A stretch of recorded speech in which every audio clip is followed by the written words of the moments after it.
The key thing around that is, of course, it's about the people. It's not the technology that was stopping them. It was the people, it was the processes, it was the engagement, it was how it was used. The way to look at the 5 A's framework is that imagine it as if it's a triangle. Um, and at the base level, the first A in AI talks about automation. They're trying to make automatic decisions, algorithmic decisions. Our data's rubbish. Guess what? You're getting bad results. Guess what? People are going, it's rubbish, it doesn't work. And it's because you missed the first 2 steps out.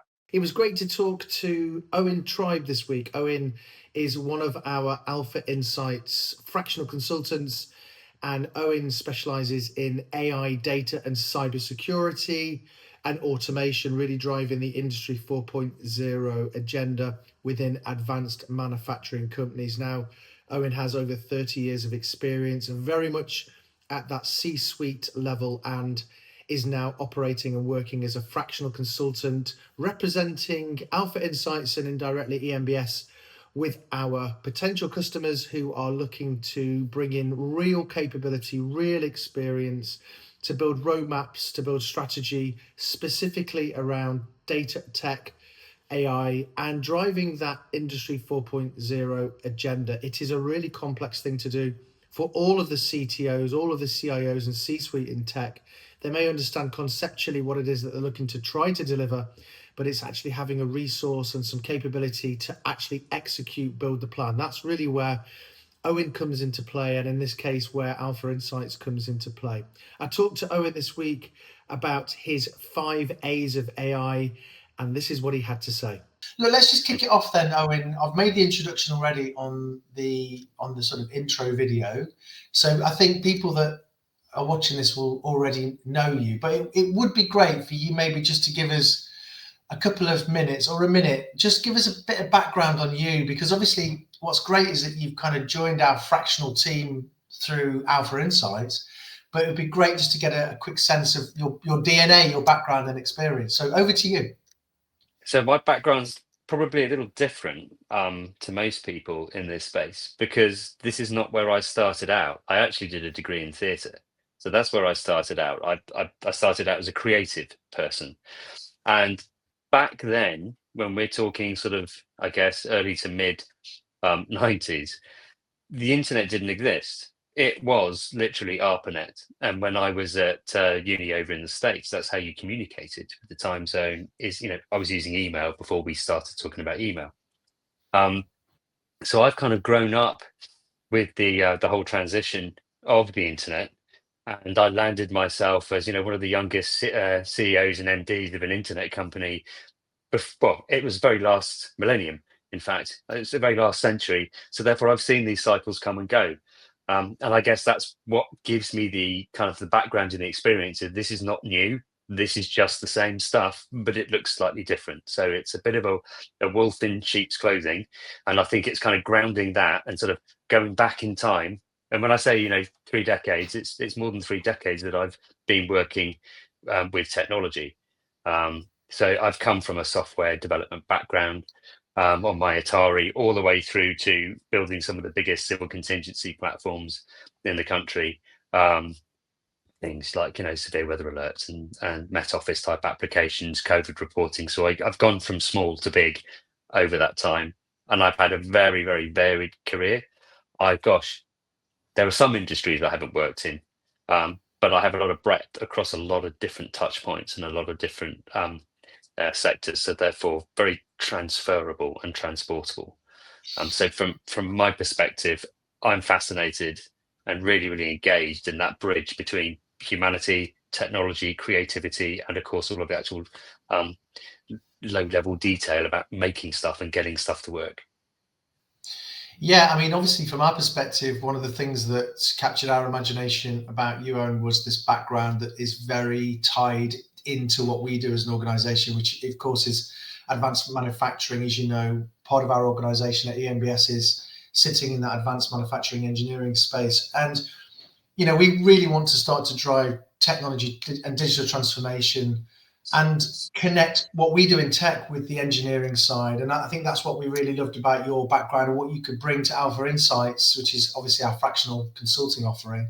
Just give us a bit of a sense of your experience specifically working in advanced manufacturing.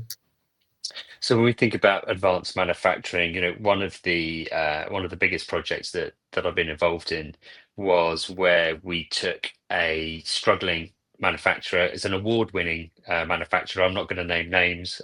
They've just won a King's Award for innovation, and looking at the challenges that they had that were really stopping them from growing. In fact, it was almost the reverse.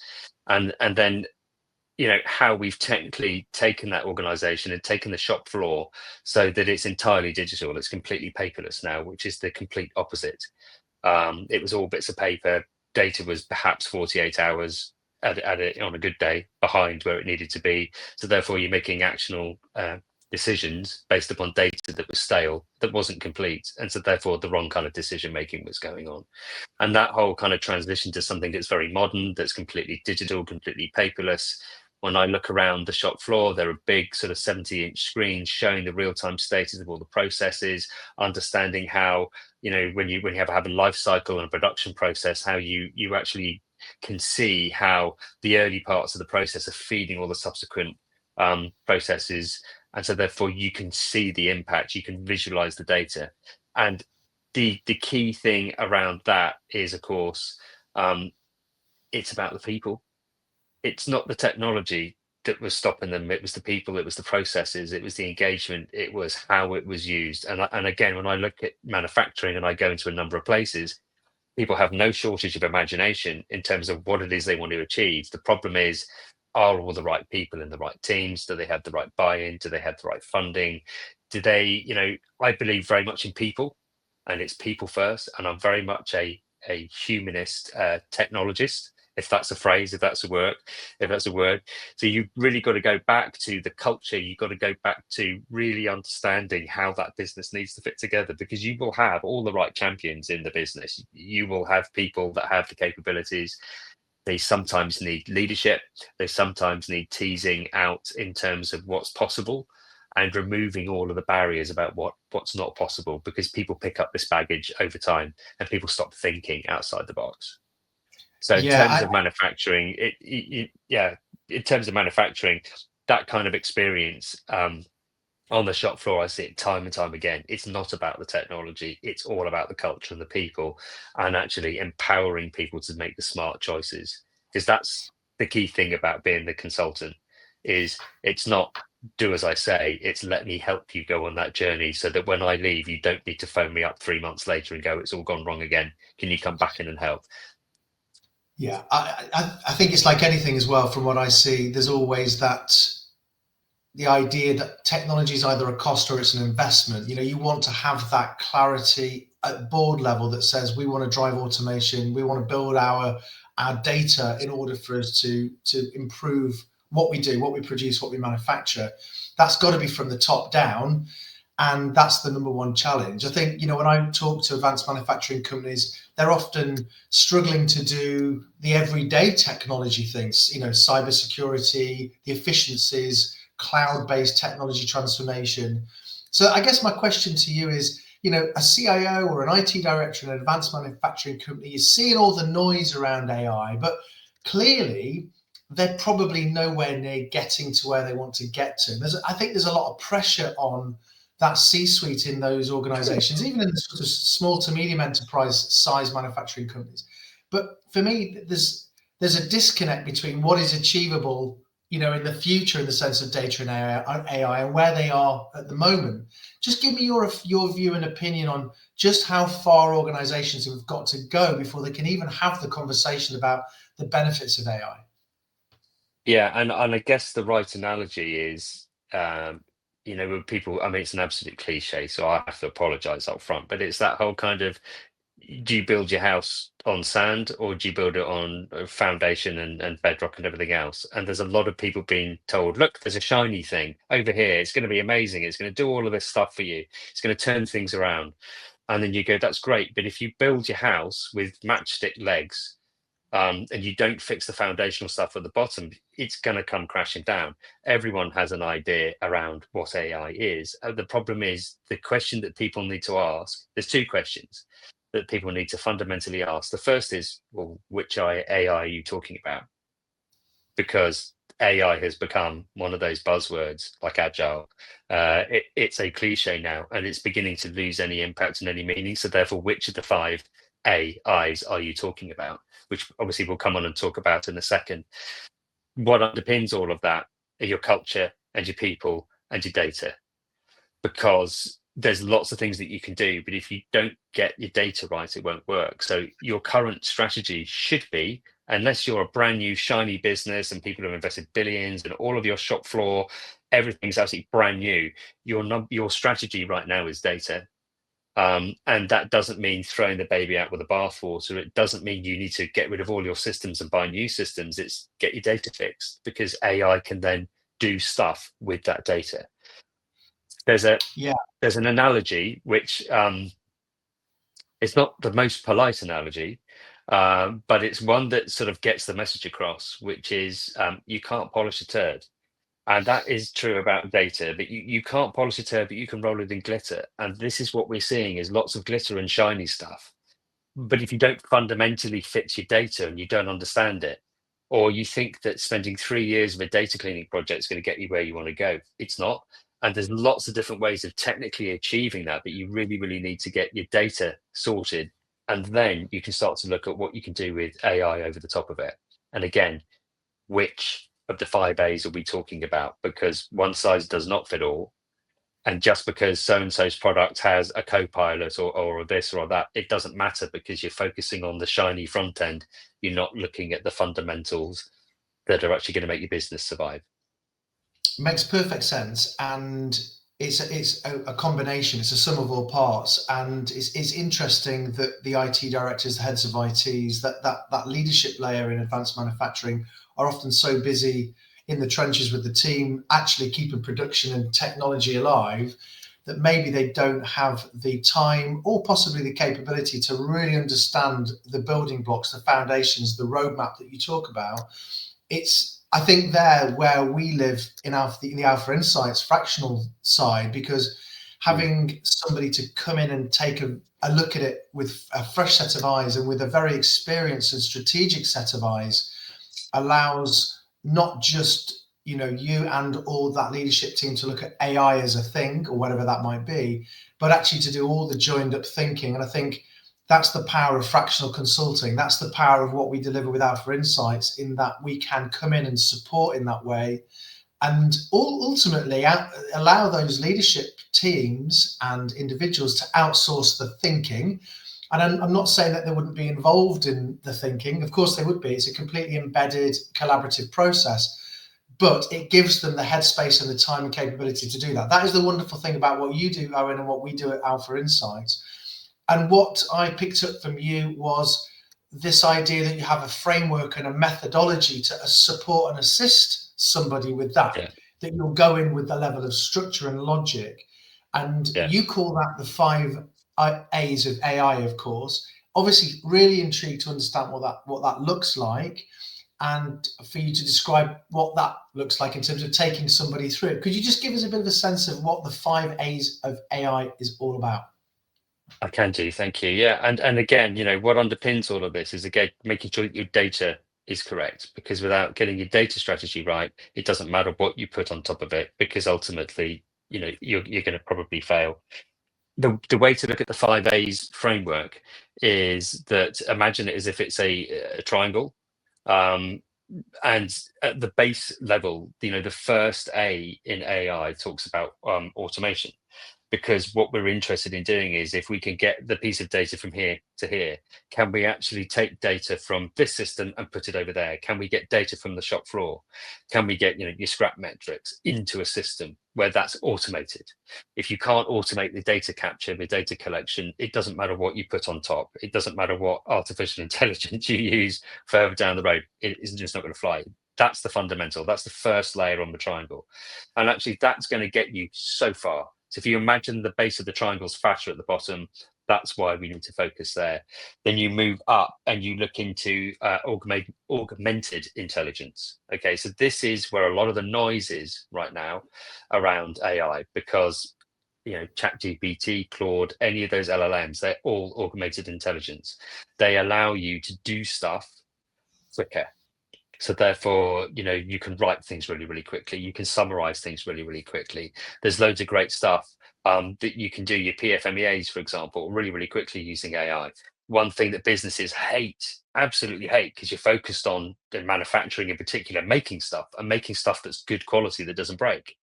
So therefore, all of this other stuff is like, it's secondary, right? But it's crucial that you do it and your customers need it. And that's how you run a good business. And it's very, very labor intensive. You think about risk logs. I can't, I mean, number of places I go, they don't even have a risk log and they don't know how to do it. They don't know how to triage it. Technology is managed through risk. If you don't have a risk log within your technology function, if you've got a technology function, that is, you're not going anywhere because you don't understand. That's one of the things that causes paralysis. And of course, what you need to do is you put that on top of your data. So you can have as many clever augmented intelligences out there as you need, but if you haven't got the data, and you can't get that data into the right places, none of it's going to work. It's like training your AI and your LLM on Twitter. It's going to be an echo chamber for the conversations on there. So if you don't get your data sorted and you can't get it automatically to where you need to get it, which is the first rung on the pyramid, you're kind of on a hiding to nothing. So amazingly powerful. Right, I use augmented intelligence every single day. It's great. It means I can achieve 10 times more and I'm more accurate, I'm more thorough. Do you know what? I hate doing things like risk logs. They drive me up the wall, but they're the bedrock of all regulation of all of those fundamentals to drive a really successful business for. So at the bottom, you've got the automation, then you've got the augmented intelligence on top of that. Then what you start to get into is more of the algorithmic intelligence. So that's the third A, is algorithmic.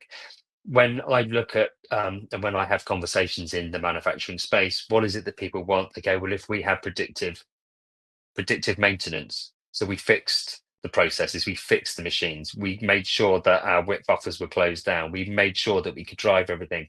Do you know what? If we actually had algorithmic decision making, where you think of the function of an ERP or an MRP system is to actually do some of the heavy lifting for you. Again, you can put this stuff in.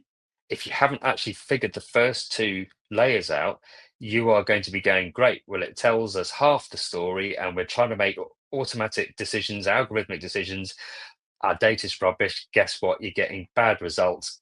Guess what? People are going, it's rubbish. It doesn't work. And it's because you missed the first two steps out. So that's why this is the framework. You've got to get the first two things right. And that's where there's a lot of benefit, right? But it's all about inputs and outputs. Even the things that you're making, even cars, they're only as good as the inputs and the outputs, where they decide to slam the brakes on in the fast lane of the M5 because they think there's a person there. That's bad input data producing the wrong output, right?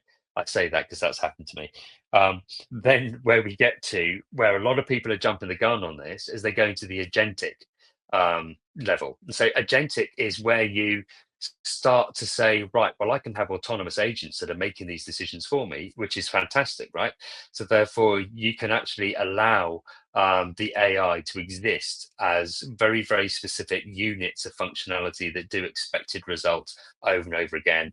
And the idea is that, that's the kind of level where it may replace a human function because it's repetitive and it's boring, but it does it really, really well because you can program it. Again, getting to the agentic level means that if you try and do that, but you haven't understood your algorithmic decision making, if you haven't understood how you can actually use augmentation, if you haven't, to get the data there in the first place, if you haven't done the automation, again, you're building your house on sand. And therefore, don't be surprised when it goes wrong and you've spent $1 million on something that didn't work because it was never going to work. And when you're busy and there's a lot of pressure on you, that's where the value comes in to say, well, look, where's the data coming from to allow you to do these things? So it doesn't mean you shouldn't do it.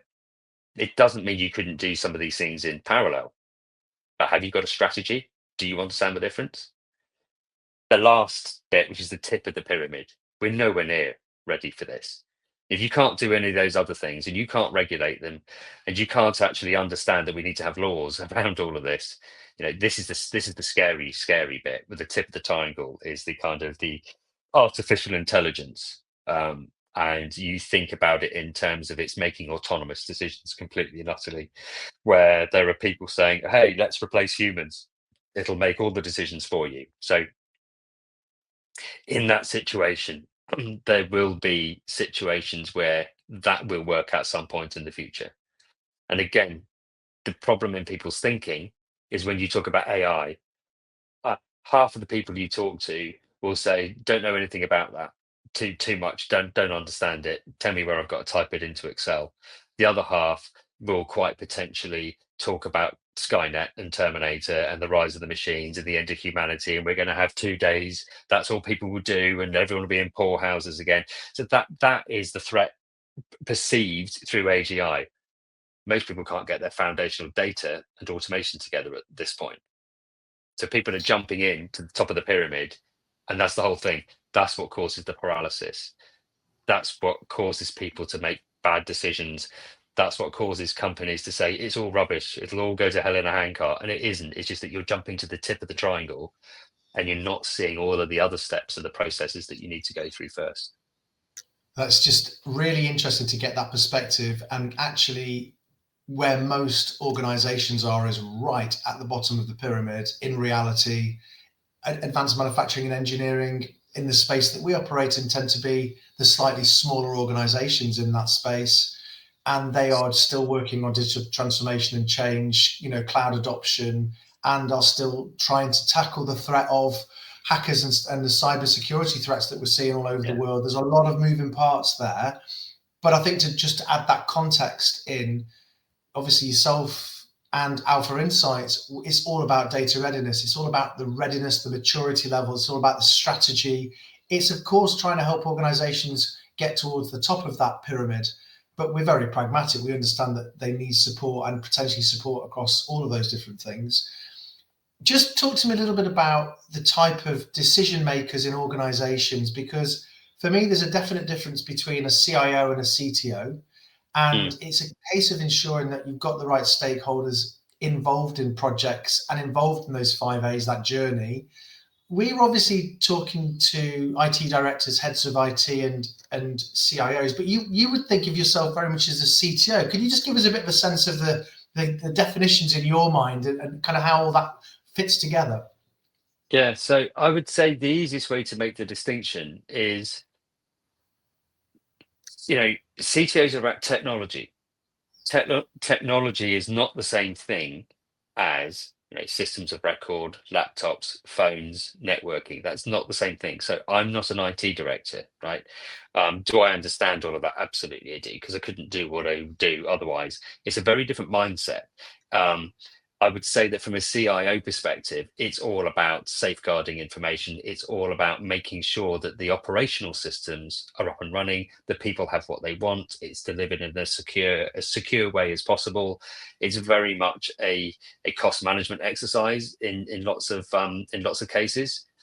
You quite often will find that the IT team is reporting into the finance function, which tells you quite a lot. When your IT team reports to finance rather than an operational role, such as the CIO, what you find is that it's a cost-cutting exercise and it's cost management. So then suddenly people go, we haven't invested in any technology for 10 years, and they're going, we're behind the curve. Now we've got to put 5 times the amount of resource in. So keeping the lights going, keeping the lights on, keeping all of the stuff flowing forwards. That's very much the realm of the CIO. That's very much the role of an IT director, to make that work. And it's a different mindset.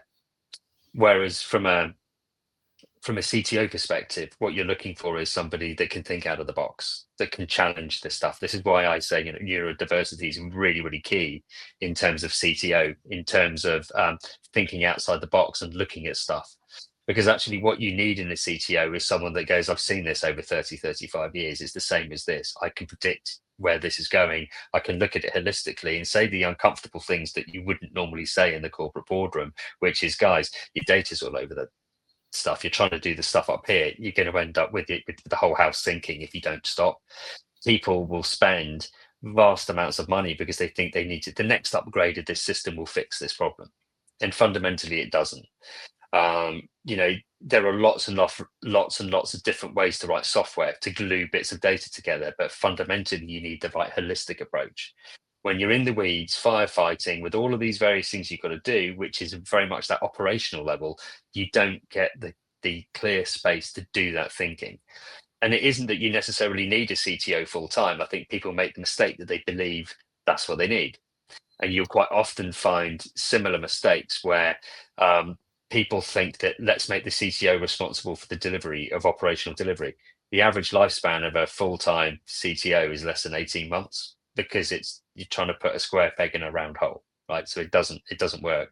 And actually, what you need is you need to tap into that out of the box thinking, as and when you need it, because they're the guys that are going to be able to say this is your strategy. Sometimes as well, you just go down into the weeds and people need to sort of lift themselves up and go back up here so that you get the whole helicopter view of the whole business.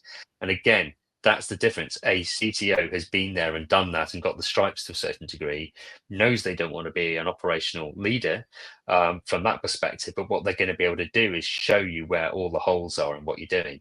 And a CTO will align very closely across. We're all sort of almost polymath from that perspective.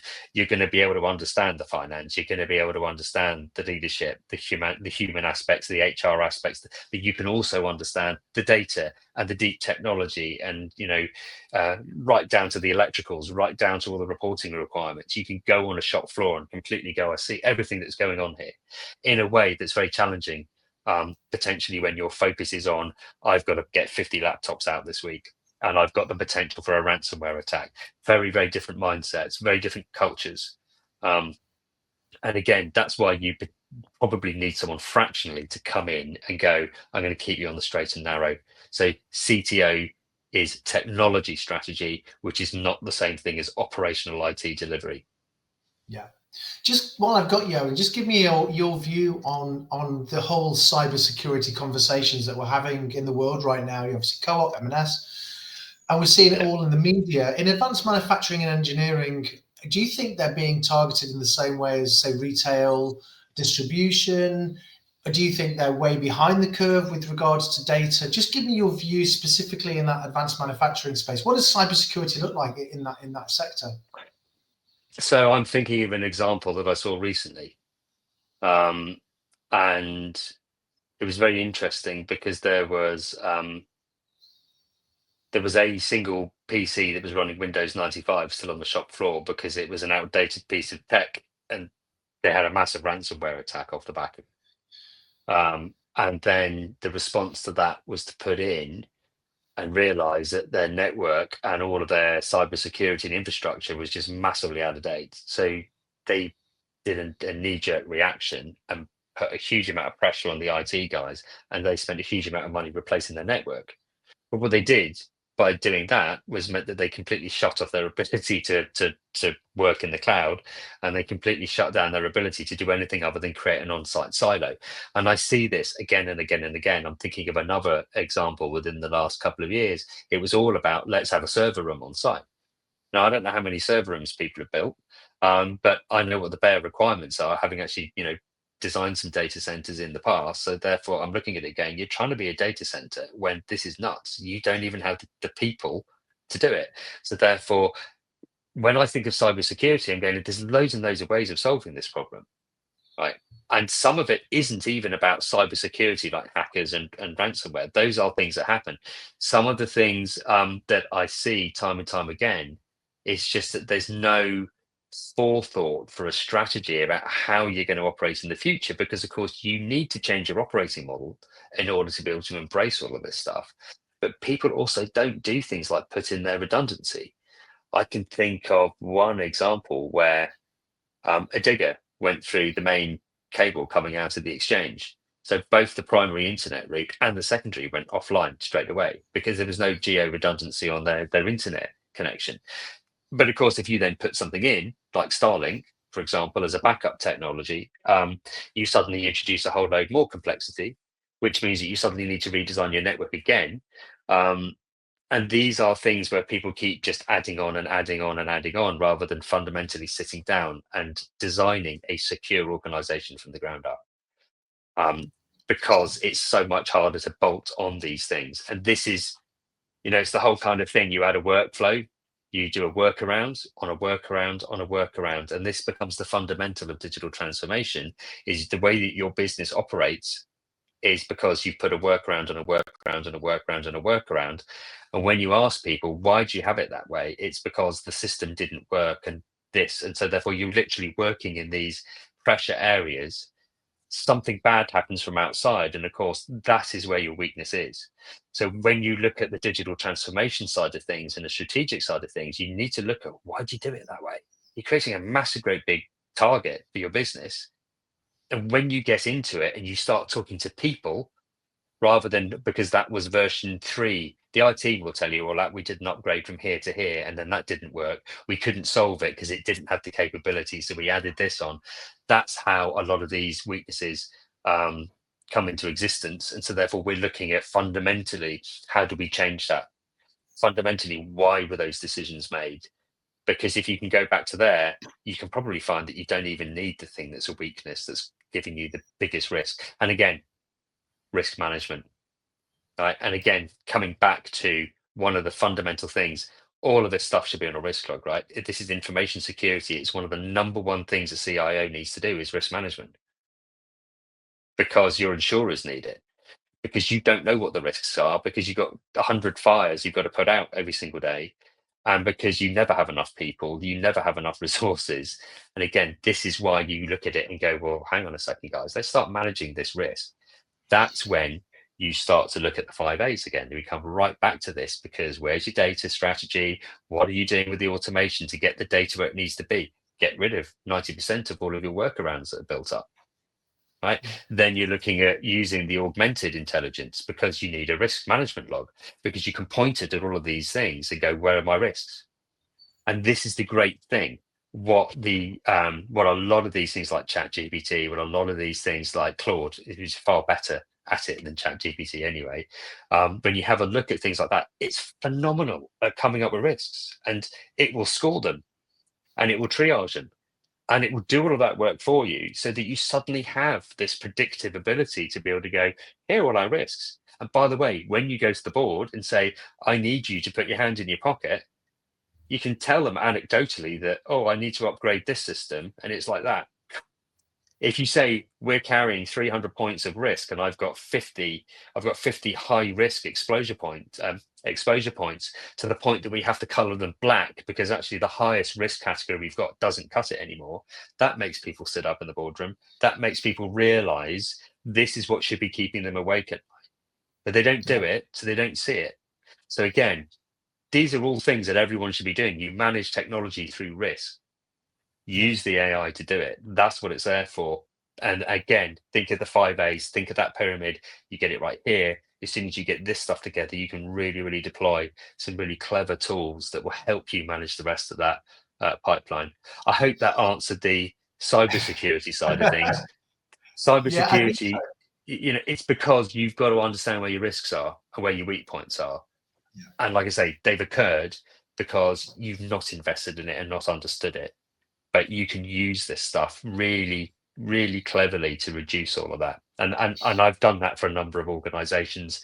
They've got the investment that they needed to turn it around, and they're in a fundamentally better place. And the value of your business goes up. If you're in a situation where you're doing any M&A or you're refinancing, if you can't turn around to the bank or the PE house or whatever, or any of your potential acquisition targets, if you can't turn around and say, this is how we manage the risk, your price is down here, because how do they know how much they're going to have to spend to fix all these problems? So it adds a huge amount of value onto your business. I get that, Owen, and obviously through your conversations and discussions, I'm hoping that the people that will watch these clips will be able to understand your capability and your wide and broad experience. I think from where I'm sitting, the adoption of AI in the sense of ChatGPT, Claude, Gemini, not on the shop floor, but perhaps in the boardroom or within those white collar sort of commercial roles, there are a lot of organizations and individuals in organizations that are squirting content into these platforms without Mm. really any understanding of what they're doing. Confidential things, it might be engineering Yeah, drawings, it might be confidential documents. In recruitment, it's pushing people's confidential CVs and information into places that they don't really understand. I think there's a major issue across the board around, governance, information yeah, governance, huge. and of course that's Well, part of it, isn't it? it is, and you look at, I think I read the other day that in the US they are literally going to suspend a whole load of governance and regulations around AI, which is probably the most terrifying thing that I have heard. Let's go straight to the top of the pyramid without doing the rest of it. I think from a European perspective, we're actually in a very good place with it because it is understood.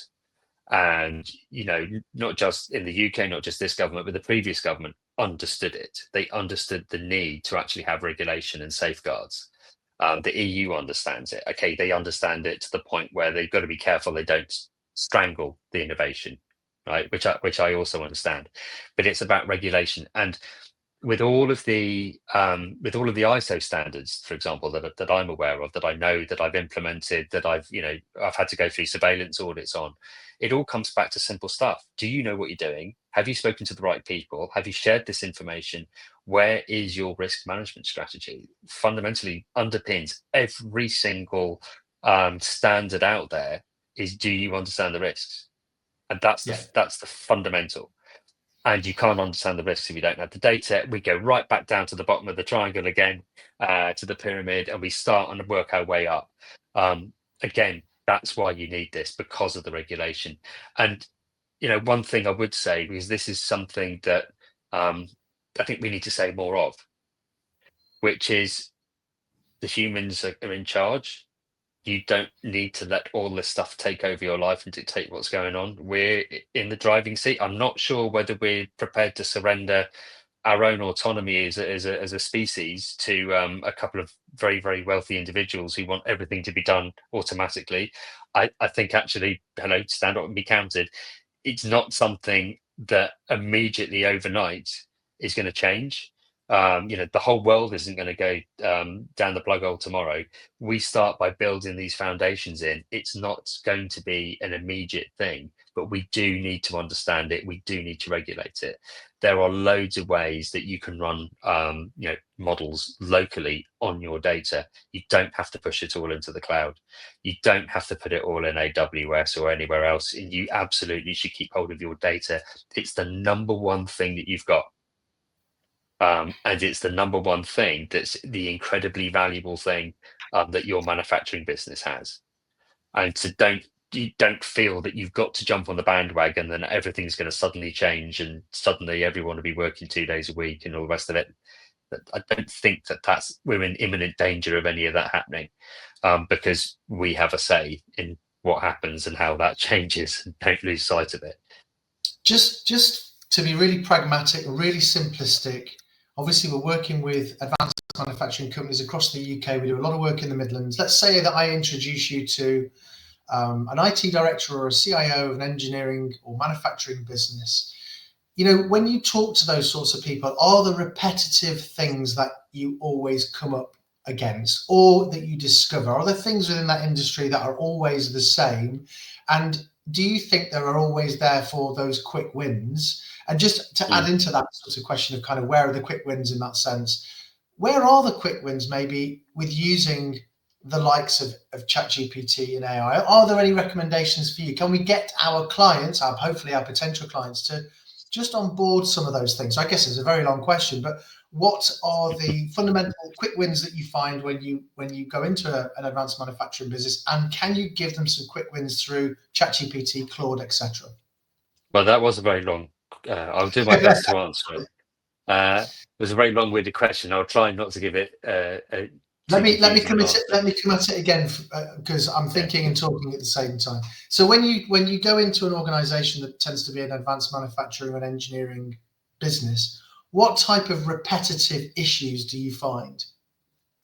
So the things that I see time and time again to do with the teams and the people. So IT off over there, cost controlled function. Actually, you then got maintenance teams. So what you need to do is you need to actually bring the two together. That's the first thing. That's misunderstood. Right? If you can't get them working together and cooperating, and you've got to bring up the say you've got a controls team or an automation team or a maintenance team, their level of digital knowledge needs to go up. And again, you'll find IT will just be, oh, I'm laptops and phones. I don't know anything about what happens on the shop floor. You need to bring their level of experience up. So you need to bring them together. I see that quite often that there needs to be a fundamental piece of leadership in there. You need to give people the space. You need to give them the vision. You need to give them all of that stuff, which when you're running around as a very, very busy uh, set of execs trying to get the business going and trying to maintain those margins, you see that sometimes they don't have time to be that leader and do that leadership.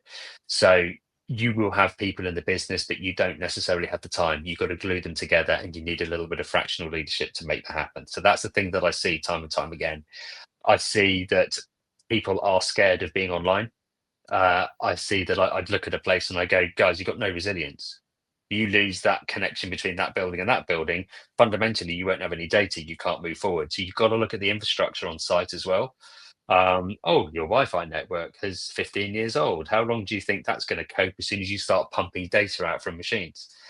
I see that most manufacturing companies will have a load of processes that could be automated, a load of processes where you could do automatic data capture. Um, Again, I think that probably I don't know, I don't know the actual statistic. It's probably like 70% of machines that are out there.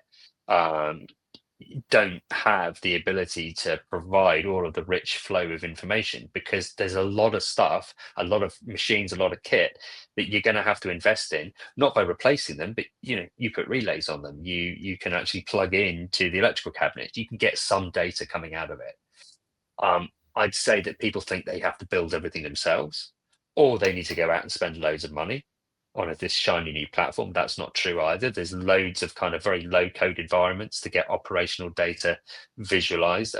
Platforms like Tulip, for example, that's a really good example of a frontline operations system. But then you need to look at making your ERP work. And 9 times out of 10, the ERP and the MRP functionality doesn't work. So therefore, hey, let's start there. You haven't got your base data, right? You look on places like the shop floors and you look at how they're capturing data. Do they actually have any visual performance management? So have you got any manual systems right now that you can then at least understand there's a process? Because quite often there's no manual systems in there either. Do you look at the criticality of critical spares, critical processes? Again, looking at that and understanding if you're relying everything to click together, if you're relying on data to always be present from that particular process over there, how resilient is it? And I see a lot of stuff where it's the happy scenario. The if everything goes according to plan, we can understand and look, we've got some data, and that's seen as a win. But you're relying on that data for your pricing. You're relying on that data to be able to understand the ESG impact. You're relying on that data to understand how much material you need to buy. And so if any of that is out and you haven't built in the resilience, all of it's going to go wrong because none of those calculations are going to work. And I think so. I see that time and time again. So it's people, it's data, it's culture, it's resilience, it's all of those things. It's like, did you put stuff in the cloud? Yes. What happens if you lose your internet connection? We can't operate. Okay, there we go. There's your weakness. So sometimes people again do workarounds rather than doing the right thing. And I see that as a quick win is actually having the conversation at the board level. Because if you haven't got the board behind you, you're probably fighting a losing battle. I do see that people think by upgrading to the next thing, because the technology vendor has told them if they upgrade their ERP, everything will be magic. It will not be. That is not how you win this. You don't do an upgrade. That's not how you do it. Actually, a lot of those big legacy systems, they need to become historians. And if you actually take that approach, you find that they're the system of record, and that's fine. That's what they're good for. Actually, you can then look at how you build AI over the top. You did Right. ask me, what are the quick wins? Okay, let me I ask you would that question. say, Owen, let me yeah, just ask you that yeah. question again, because I think we can tee that up really nicely when the edit. So from an advanced manufacturing and engineering perspective, when we talk about AI in the ChatGPT, Claude, Gemini sense, what do you think are potentially the quick wins? What do you think we could get over the line for our clients at a fundamental level? So you're looking at what they're good at. So those things are all about, again, going back to the 5 A's. What are they good at? They're good at augmented intelligence. So when people say, I don't know how to write a strategy, okay, here we go. This is what it should be for. I'm at this type of company. Here's my stuff. Let me provide you with this. I need help writing a strategy. Great. Um, when we look at the functions around things like risk management, FMEAs, for example, or PFMEAs, use the augmented intelligence to allow you to do it quickly, because it'll do it quickly, it'll do it consistently. And rather than spending 3 days arguing with somebody, it's much better to use some augmented intelligence to do it for you, because do you know what?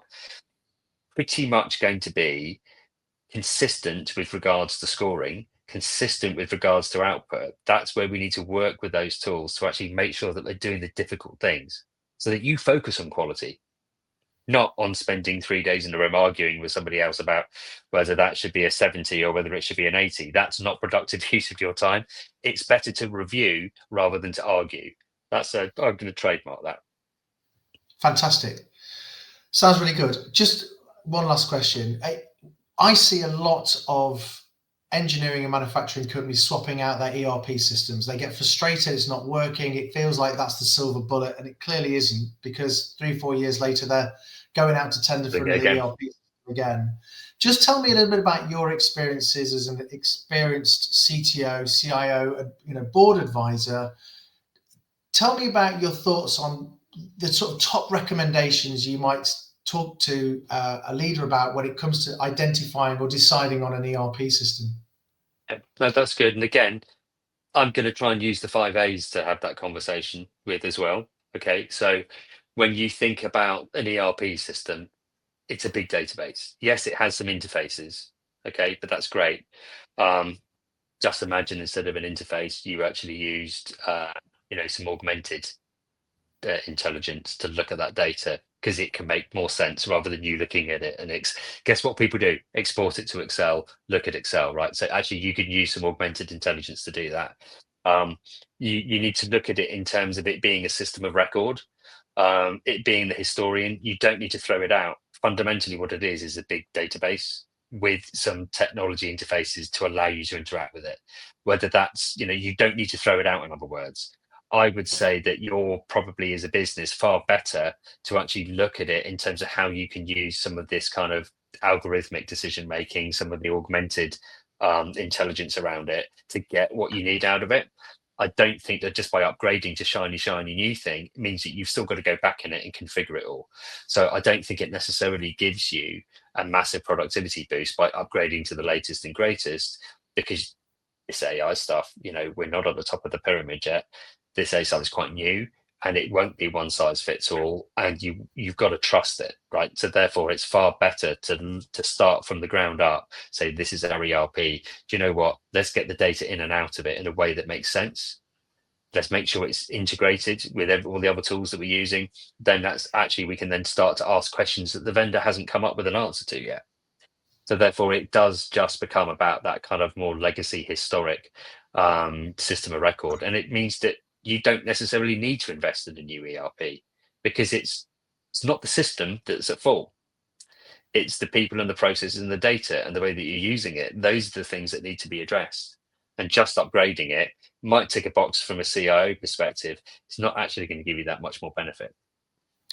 So people might be watching this and looking at you, Owen, and hearing your opinions and your expertise, and they decide that they would like to work with you. They'd like to bring you on site. Just talk to us a little bit about the process. What happens in your process in terms of the engagement? Just talk us through how they would use your services through Alpha Insights. So typically, I would deploy the 5 A's framework, which is a policy making framework.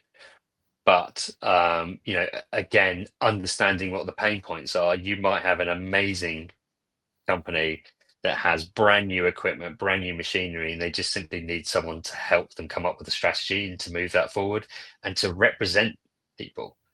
And this is the key thing, right? Where we talked about what are the quick wins. actually putting some of your IT team and your automations control maintenance team, that's a really smart thing to do. Sometimes you need a bit of help designing that and putting that together, and just being there, turning up, being there, and being able to actually provide that leadership, because it's a new world. It's a very different way of doing things, right? It's sensible, but sometimes you need to hold people's hands through that process. Ultimately, you want to leave them completely and utterly, working in the way that they need to work. But fundamentally, they need someone to hold their hand to get them up and running, and to be that trusted advisor, to be the critical friend, to be the person that can stand there.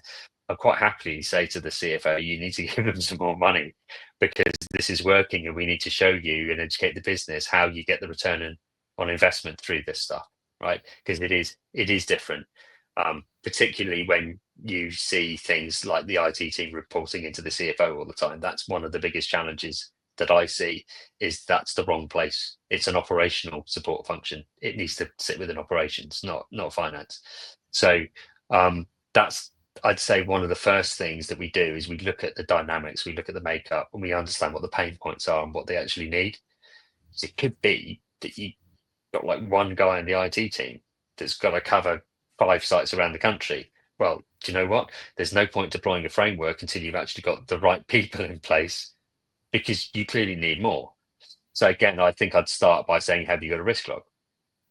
Let me have a look at that. That's a really smart place to start, to sort of have a look at it and go, what do I think about that? Well, you're missing 50% of what you should be covering in this. Let's start there. It isn't like one size fits all. It's about understanding all these different elements. And you look at data, you look at strategy, you look at risk, you look at people, you look at culture, and you do look at ESG, because and you do look at sustainability. It comes hand in hand with AI, hand in hand with culture changes. So therefore, you try and do that all at the same time. So you're looking to see how that business is put together, and whether they've got, from day one, whether you've got the right people, the right strategy, the right structures, the right intent. That's where an experienced CTO is going to really come in and help them. This is not about replacing job functions. This is not a full-time role. That's not what you want a CTO for. You need a little bit of kind of that sense of experience to come in and give them that kind of guidance. I've kind of said in the past, it's a bit cheesy, but kind of, you need the visionary to help you navigate the stars. This is a new starry future. You need someone to help join the dots, who can see all of it.